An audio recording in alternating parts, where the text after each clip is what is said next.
O sa mga epalda, paghatag sa pagkaon o kung pagtanyag sang transportasyon sa adlaw sa pinili ay makabig ilegal sunod sa Commission on Election. Pagsuksok sang t-shirt o kung face mask nga may nawong sang kandidato, ginadubilian man. Samtang publiko ginapaalerto sa vote buying kag vote selling.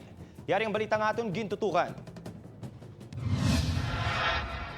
Mabatyagan ng mainit nga kampanya sa mga kandidato sa local and national elections. 3 na lang kaadlaw antas ang pinili ay ginpahanumdum sang Commission on Elections ang mga botante nga mag-aligmat sa mga nagapamakal kag nagabaligya sang boto. Suno sa Iloilo City Comelec election offense ang pagbakal sang boto pinaagi sa kwarta, pagkabutang, pagkaon o kun bisan pa libre nga transportasyon sa adlaw sang eleksyon nga may kabaylo nga boto o kun suporta sa isa ka kandidato. Ini ang hugot nga ginadumilian sa idalom sang Omnibus Election Code. Even transportation ang paghakot sa mga botante pakadto sa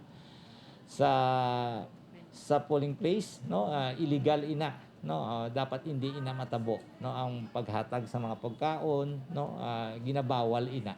Sa tion nga makabaton sang kwarta halin sa kandidato, kinahanglan ini nga madokumento kag ireklamo sa talatapan sang Comelec. Suno kay Manong Ernesto, wala sang sinuman nga makabakal sang iya boto. Ang kwarta makita, apang ang iya dignidad bilang isa ka Pilipino, wala sang may makatumbas. Ako ay galagas kwarta. Ako niya, kung sino ako niya nga,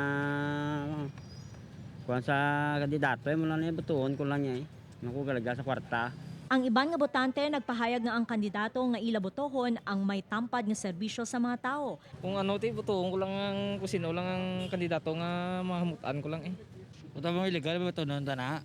Sa May 9, ginadumilian ang pagsuksok sang t-shirt o kon face mask nga may naong sang kandidato. Bangod ginadumilian na ang pagpangampanya sa adlaw sang eleksyon. Ginapahibalo ang mga botante nga magdala sang kodigo sa sulod sang presinto. Wala naman ginapahanugutan ang pagpanagtag sang sample ballot sa mga polling precinct.